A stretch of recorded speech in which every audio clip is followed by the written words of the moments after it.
السلام عليكم ورحمة الله وبركاته، والصلاة والسلام على سيدنا محمد عليه أفضل الصلاة والسلام. معكم باشمهندس محمود عابد من أكاديمية تيك هيروز، أبطال التكنولوجيا لتعلم البرمجة. إن شاء الله ده تاني فيديو من فيديوهات شرح كورس المبتدئين لتعلم البرمجة باستخدام برنامج السكراتش. من خلال الكورس ده هنتعلم مع بعض مفاهيم البرمجة المختلفة عن طريق عمل بعض الألعاب والقصص التفاعلية السهلة بإذن الله. طيب، إحنا قدامنا النهاردة لعبة إيه؟ النهاردة لعبة الولد الماهر. عبارة عن إيه؟ عبارة عن شخص أو شخصية بتقدر نمسكها بالماوس ونتحرك بيها، ولو لمست صفر وترجع تاني تبدأ من نقطة البداية. طيب، لو أنا حركتها كده بعد كده رحت دايس ستوب وشغلتها تاني، هتبدأ رجعت معايا منين؟ من الماوس. لو أنا الماوس كان من بره، كل مرة هترجع تاني في نقطة البداية بتاعتي. طيب، وهكذا. طيب، هنبدأ نشرح الأكواد بتاعتها واحدة واحدة مع بعض. أول حاجة إحنا محتاجين نعمل إيه؟ محتاجين نجيب شكل جديد أو شخصية. طيب، يعني إيه شخصية عندنا؟ يعني سبرايت. فأنا باجي هنا تشوز أ سبرايت وأجي أختار الشخصية اللي أنا عاوزها. طيب، أي شخصية أنت عاوزها بتقدر تختارها منين؟ من هنا. طيب، بعد كده كنت عاوز ايه سبرايت 2 اللي هو الباسكت او البيسبول ده. طيب، قلنا احنا عايزين لو عايزين اي باك دروب، نقدر اللي هي خلفيه نسميها هنا باك دروب، نقدر نختار براحتنا. ممكن ناخد ملعب ونظبط الاماكن. طيب، اول حاجه احنا قلنا عندنا امر اسمه ايه؟ وين جرين كليك. يعني ايه وين جرين فلاج كليكت؟ يعني لما زي بالظبط في اي لعبه كده، عامل زي زرار الستارت، اول ما ادوس عليه من فوق هيبدا يشغل الاوامر اللي تحت. طيب، ده اللي احنا اتفقنا عليه في اول فيديو. طيب، بعد كده انا عاوز ايه؟ انا عاوز يبتدي دايما من مكان معين، مكان زي دوت مثلا، او مكان زي ده، او مكان زي ده. فكل مره ما ادوس المفروض اللي يحصل يرجع للمكان دوت. طيب، ازاي نعمل الموضوع ده بقى؟ بسهوله كده.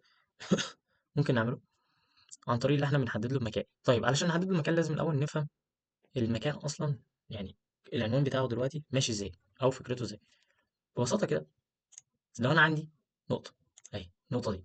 طيب، النقطه دي واقفه فين؟ في النص بالظبط. طيب، لو واقفه في النص، بالنسبه لايه؟ من ناحيه اليمين والشمال هي في النص بالظبط، وبالنسبه برضو اللي فوق واللي تحت. طيب، اول حاجه لو انا حبيت احرك النقطه دي 4 خطوات هنا، تعالى نغير لونها مثلا واخليها لون برتقاني، رحت جاي محركها كده. طيب، يبقى هي انتقلت من هنا لهنا. طيب، ايه اللي حصل كده؟ كده معنى كده المكان بتاعها العنوان بتاعها اتغير، بدل ما كانت هنا بقت هنا. طيب، ايه اللي حصل تاني؟ طيب، طالما العنوان اتغير، مش باجي اقول لها بقى انت اتحركت ناحيه الرايت او ناحيه اليمين، واتحركت ناحيه الشمال او اتحركت ناحيه فوق والحاجات دي كلها، لا. انا بعبر عن دوت عن طريق ارقام. طيب، الارقام دي ازاي؟ قال لك لو انت اتحركت يمين او شمال، فبتعبر عن دوت او بتقول له ان انت اتحركت كام خطوه بالنسبه لناحيه اليمين او الشمال. طيب، في محور اسمه محور ايه بقى؟ اكس. يعني انا باجي اقول له انا دلوقتي اتحركت ناحيه اليمين في محور ايه؟ اكس. فباجي اقول له محور اكس ده يساوي كام دلوقتي؟ اكس ايكوال 4. بالظبط كده. طيب، يبقى هو كده اتحركت هنا. طيب، لو انا جيت النقطه اللي عندي السوداء دي، قلت لا انا مش عايز احركها هنا، عايز اطلعها فين؟ لفوق. فهاجي هنا مثلا طلعتها فين؟ هنا برضه، انا هعملها بلون تاني احمر مثلا. طيب، هي كده اتحركت فين؟ فوق. ولا يمين ولا شمال. خلاص، ما ينفعش ان انا اجي ساعتها اقول لها اكس بيساوي 4. لا، ده غلط. لازم اقول لها اكس بيساوي كام؟ الواي بقى، مش هنقول لها الاكس، هنقول لها الواي بتساوي كام؟ 4. نيجي كده نكتب الواي بقت تساوي 4.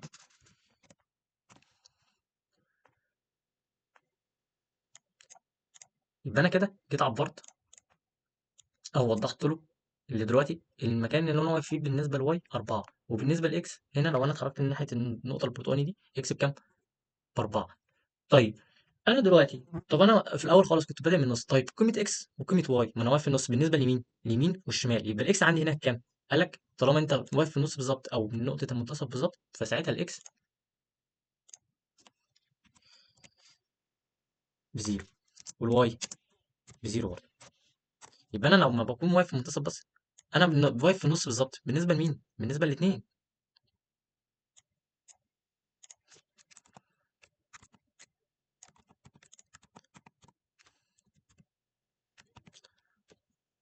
واقف في النص بالنسبة لمين؟ بالنسبة لاتنين، اكس وواي. فباجي هنا اكتب كده، هنعملها تاني، اكس تساوي زيرو والواي تساوي زيرو. واجي هنا كده، اه دي النقطة بتاعت مين؟ هنا دي. نصغر خط شوية.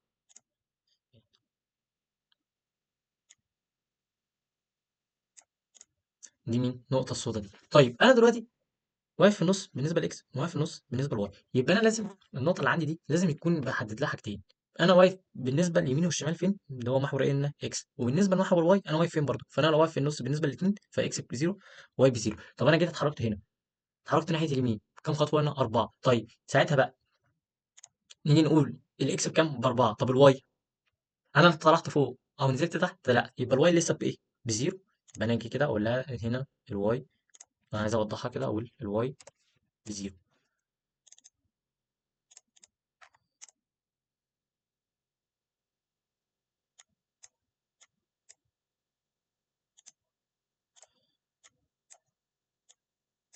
طيب هنا انا اتحركت يمين او شمال؟ لا، انا طلعت بس فين؟ فوق. طب في الواي كانت بكام؟ باربعه. طب هل انا رحت يمين شمال؟ لا، فلسه الاكس بكام دلوقتي هنا؟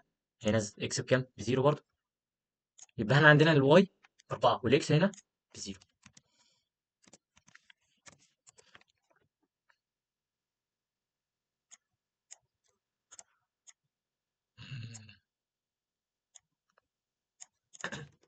طيب يبقى انا كده بالنسبه لايه؟ يمين او فوق. طيب انا جيت اتحركت 4 خطوات من ناحيه ايه؟ الشمال. طيب فنفس الفكره، يبقى انا كده هتحرك ايه بالنسبه للمحور ايه؟ اكس. طيب ناحيه الشمال، طيب فانا هاجي هنا كده، هاجي هنا واقول له ايه؟ دي مثلا هفترض دي النقطه بتاعت 4. تعالى نعملها باللون الاسود، نصغر الخط شويه.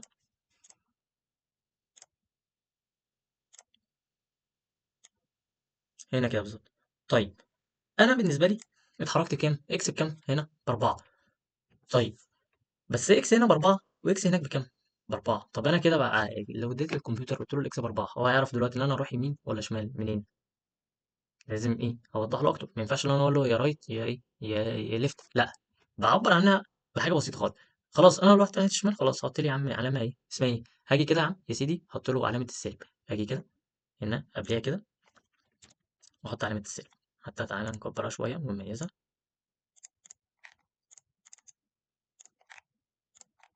خط كبير اهو. تعالى نحط لها مثلا اللون الايه الاصفر بعلامه السالب بتاعتي.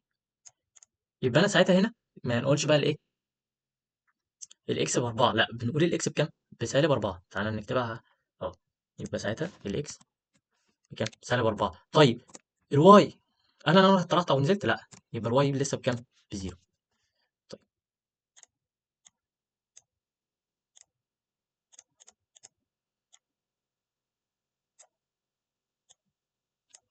طيب لو انا بقى عملت نفس الفكره بس بدل ما اطلع نزلت، طيب فنزلت كام دور؟ نزلت 4. انا بفترض الطلوع والنزول ده عامل شبه الاسانسير بالظبط. هل الاسانسير بيروح يمين وشمال؟ لا، بينزل ويطلع فين؟ في نفس المكان. طيب فانا دلوقتي هبدا ايه؟ انزل لتحت. فاجي هنا اقول له الاسانسير نزل لتحت، كأننا عندنا جراج وبينزل ليه لتحت. اجي هنا كده اقول له 4. تعالى نعملها بلون اسود،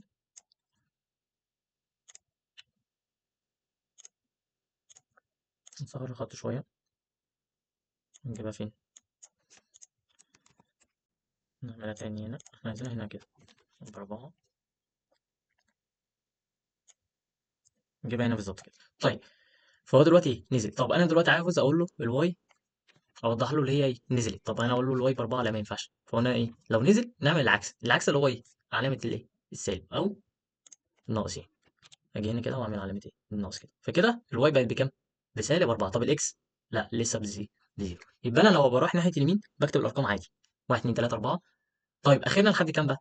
يعني اخر ما احنا دلوقتي السكراتش عامل شبه الاوضه الحجره بتاعتنا. فانا دلوقتي عندي هنا ايه؟ اخر نهايه، وهنا نهايه، وهنا نهايه، وهنا نهايه. طب النهايه بتاعتي فين؟ اخري كام؟ 240. طيب اهي 240. طب النهايه من ناحيه الشمال سالب 240. طيب بالنسبه لفوق، قال لك اللي فوق اخرها 180.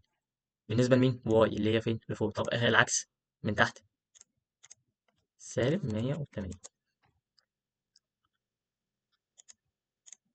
طيب انا عاوز ايه بقى؟ عاوز اشوف كل ده وافهمه اكتر عن طريق السكراتش. خلاص قال لك ببساطه كده، بدل ما هنجيب الخلفيه دي، عندنا خلفيه تحت اسمها اكس وواي، هجيبها كده. تعالى نشيل الشخصيات دلوقتي هنا ونبعد ونكبر الشاشه تاني. طيب احنا من شويه قلنا ايه؟ لو واقف في نقطه منتصف بالظبط ايه؟ اكس بكام؟ بزيرو، والواي بكام؟ بزيرو. طب رحت ناحيه اليمين خالص اقصى اليمين 240، والواي مش هتحصل فيها حاجه. ليه؟ انا طلعت ونزلت لا، فالواي لسه بزيرو.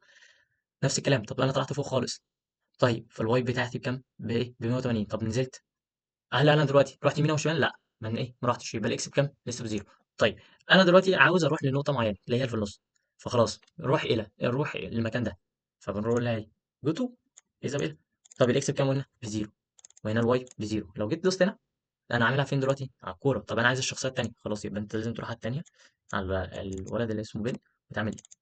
نفس الكلام. فجيت قلت له زيرو، هنا زيرو، دوست هنا، هيرجعوا الاثنين نفس المكان. طب انا شديت كل واحد في مكان، اول ما ادوس هنا هيرجعهم فين؟ نفس المكان تاني. طيب حد يقول لي، طب انا جبت الاكس ب 180 مثلا، فهي دلوقتي هتروح يمين ولا شمال؟ قلنا ايه؟ طالما بالموجب هتروح فين؟ كده. طيب ناحيه اليمين. طيب لو هي مخليناها سالب 180، يبقى هتتعكس فين؟ ناحيه الايه؟ الشمال. طيب لو انا جيت قلت 180 مثلا، قلت 70، يبقى تتحرك ناحيه اليمين كام خطوه؟ 180 خطوه. بعد كده تطلع لفوق كام؟ 70، يبقى مكانها تبقى في الحته دي مثلا، في الجزء دوت مثلا. فجاي احطها كده.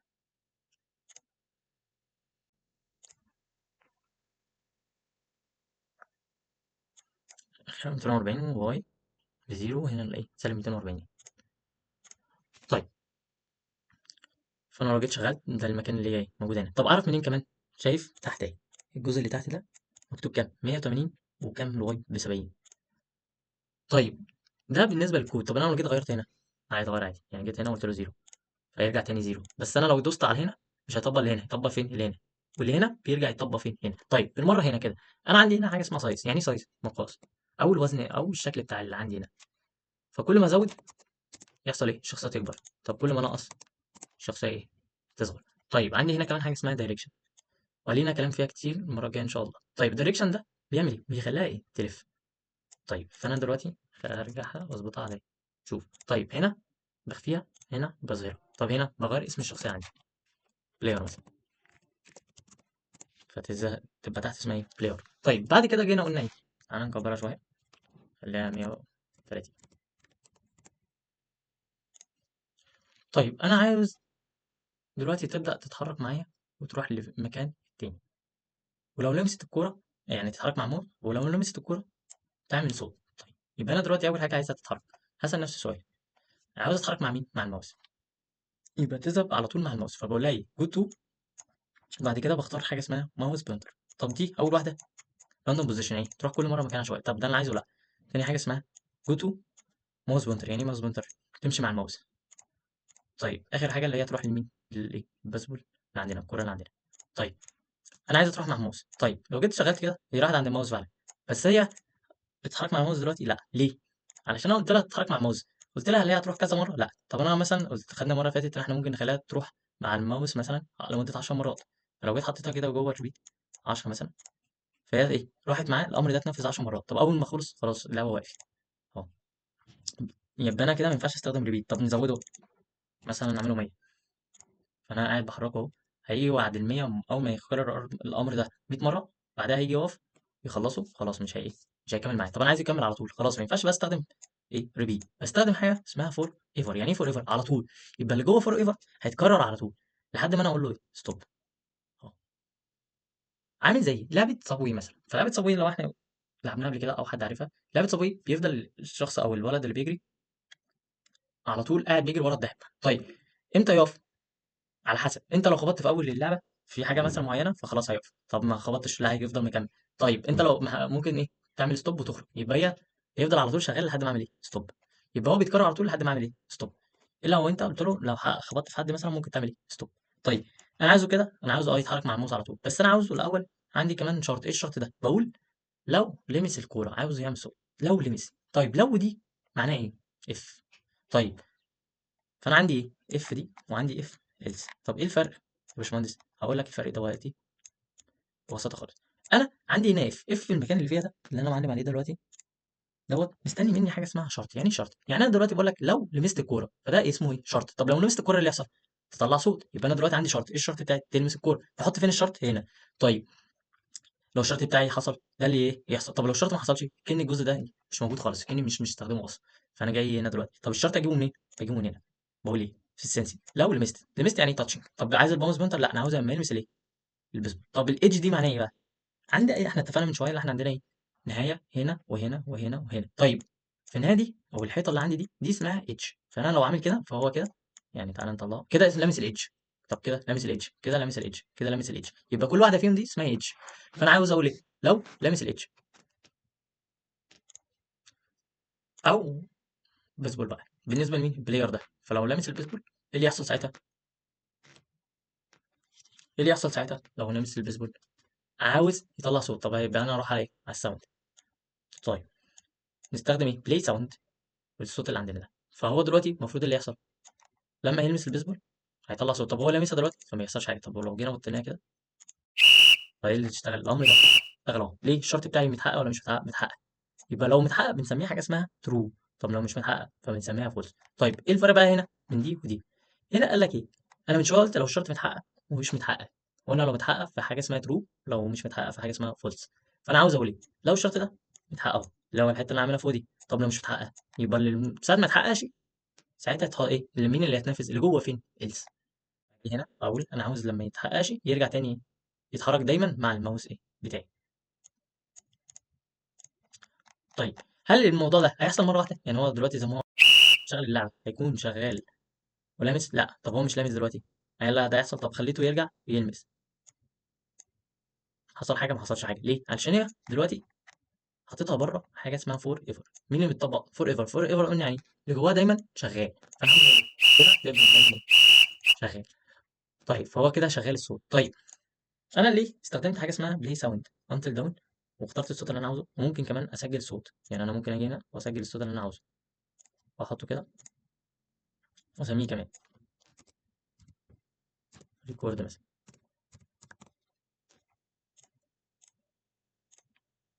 فعندي حاجه اسمها ايه، الصوت اللي انا عاوزه، الصوت اللي انا عاوزه ممكن استخدمه هنا.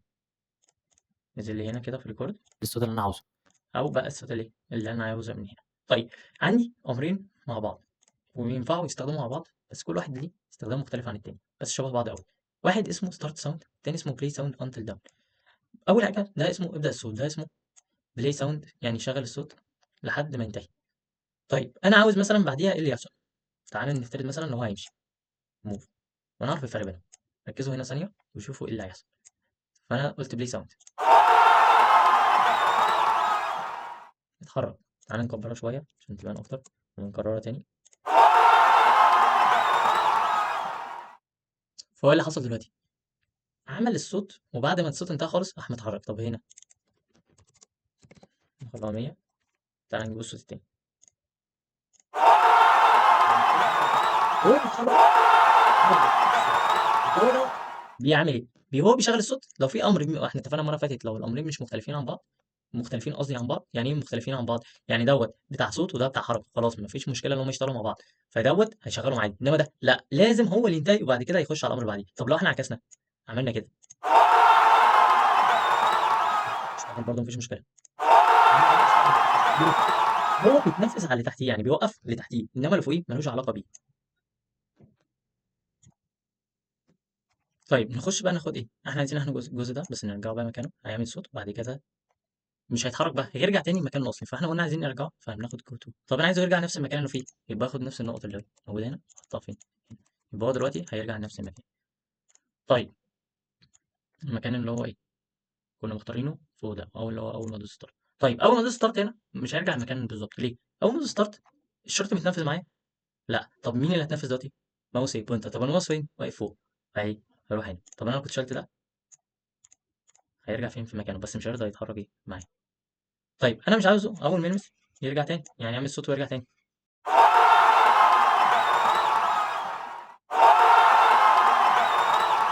لا انا عاوزه ياخد وقت كده ويروح فين، هنا للمكان ده.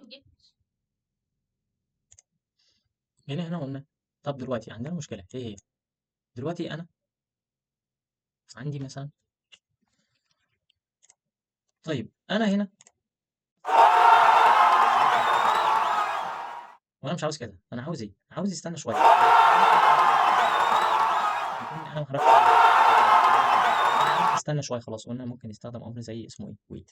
هنا اقول له مثلا انتظر 3 ثواني فكده ياخد. طيب انا اول ما بشغل ايه اللي بيحصل؟ بتروح عند نقطه البدايه. طيب ما بس ده ما بيحصلش ليه؟ علشان انا اول ما بشغل بتخش فين؟ شغلت اهو، وبعد كده بتخش هنا. هل انا لامس الكوره؟ لا مش لامس الكوره، فاضطر يعمل الامر ده. فانا لو شلت الامر ده ودوست هنا هيرجعه الامر هنا. بس انا لو رجعت ده، فاول ما يرجعه فدايما ده اللي بيتطبق ليه؟ علشان انا مش لامس الكوره. فبالتالي جو تو ماوس بوينتر يعني. طيب عندي حاجه كمان لطيفه قوي، ايه هي؟ عندي حاجه اسمها كاستم. لو دخلت عليها كده ديت بقدر الون اي شكل انا عاوزه. طيب ازاي؟ بختار هنا فين، بعد كده عندي اول حاجه هنا. فانا لو دوست مثلا هنا، لو انت تيشيرت اخضر، طب بوظته ومش عايز اخضر، لا ممكن ارجع من هنا. طيب عاوز اعمل الوان متداخله مع بعض، فبدوس هنا مثلا، ممكن ادوس اللون ده. طيب ممكن طريقه تانية يكون متداخل من فوق مثلا. طيب ممكن يكون شكل دائري. طيب مش عاوز الوان خالص، او عاوز اعمل ايه، حدود حوالينه يعني زي مربع كده دايره، فبعملها منين؟ من الحته دي كاني برسم. فانا لو عايز ارسم ايه شكل تاني، طب انا بوظت الدنيا، عندي استيكه اهي، واقدر اتحكم في حجمها واصغرها واكبرها من هنا، من هنا. بس الافضل ان احنا نعمل ايه، رجوع من هنا احسن. طيب عندي ايه كمان؟ عندي الحته بتاعت الماوس دي بتقعد تاخد كل جزء من الشكل اللي قدامي، السبرايت اللي قدامي، وتقدر تتحكم فيه. فانا مثلا عايز الاثنين دول يبقوا ورا بعض، فانا دلوقتي لو جيت شغلته الاقي ورا بعض. طيب عاوز ارجع تاني استظبطها من هنا. طب عندي ايه دي بتعمل ايه؟ كل جزء بقى من نفس الفكره بتاعت ديت بس مختلف شويه. ايه؟ كل جزء عنده بقى بيتحكم بالنقط. طب لو انا جيت شديت النقطه كده شويه هتطول معايا. طب انا عايز اصغرها كده مثلا، تصغر، فبقى شكله ايه كده مثلا. طب قلنا عايزين نرجع، بنرجع هنا. طيب عندنا إيه كمان؟ لو انا عايز اكتب فوقيه مثلا بلاير 1 مثلا، واجي هنا ادوس على علامه الماوس اشده عادي، هيفضل يتحرك ايه اي مكان اوديها ويتحرك هنا. طيب عاوز مثلا امسحها بلاير 1، فانا ممكن امسحها بلاير، ماشي، عشان دي تكست فما بتتمسحش. طيب بس الايه اي جزء من هنا بيتمسح عادي. طيب لو انا عايز اعمل دايره عليه ممكن اعمل كده، بس هي الدايره دلوقتي جواها ايه؟ المحتوى اللي جوه، لا انا عاوزها تبقى ايه؟ فاضيه من جوه. فباجي على الفيل هنا واقول له حاجه اسمها نو كلر. طيب ودوست هنا هتعمل اطراف الدايره هي اللي ايه الاحمر. طب عايز اخليها الاطراف اكبر شويه، خلاص اقفل على الدايره كده ويجي هنا تزود الاطراف. طيب نفس الفكره هنا، خط ايه مستقيم، طب عايز اقلله، تعالى نقف عليه بس اهو، هنختار بالماوس، ممكن نخليه جوه. طيب ممكن نعمل مربع كمان، قلنا نفس الفكره اللي انا ممكن اخليه فاضي. مش عاوز كل ده وعكيت حسيت ان بوظت الدنيا، برجع من هنا. طيب نقعد نرجع لحد ما الدنيا تظبط. عندي إيه كمان؟ عندي بن بي، بن سي بقى. بن سي ملوش اي حاجه. طيب ليه؟ كل شخصيه من دول وضعها مختلف، ليها اسم معين ولها شكل ايه معين. ممكن اغير الشكل، ممكن ده اجي اقول له بلاير، احنا غيرنا اسمه هناك، فانا عاوز اخليه بلاير 1. او كاستم يعني ايه وضعي بلاير 2 مثلا. ده مثلا هسميه الاحتفال للسيل، احتفال الجول. فانا كل ما ادوس على واحد هيجي فين؟ يتطبق لي في اللعبه بتاعتي، يبقى على طول موجود معايا. طيب عندي كمان اخر حاجه عندنا النهارده حاجه اسمها ايه؟ ساوند دي هو دلوقتي عنده صوتين دول. طب انا عايز اسجل الصوت اللي احنا كنا مسجلينه، الصوت اللي انا عاوزه. طيب عايز امسحه بدوس هنا. طب عايز اضيف واحد، ممكن اضيف اي صوت انا عندي في السكراتش، يعني مثلا زي ده، باجي هنا كده، طب هنا مثلا، او ممكن اجي ريكورد اهو. تمام. طب انا الصوت اجي اشغله أهو. تمام. عاوز الحته دي بس، ممكن اقصها كده واعمل سيف. طب انا عايز اعيد من اول ريكورد، الو تمام. عايز اسيفها بسيف انا، وممكن اسميها اغير اسمها تسجيل مثلا، واقدر استخدمها فين؟ في الحته اللي احنا كنا مستخدمينها بتاعت الايه الساوند. ويبقى كده احنا خلصنا تاني لعبة معانا وتاني فيديو معانا إن شاء الله. السلام عليكم ورحمة الله وبركاته. السلام عليكم. لا تنسوا الاعجاب بالفيديو والاشتراك في القناة تشجيعا لنا لنستمر بنشر المزيد ان شاء الله.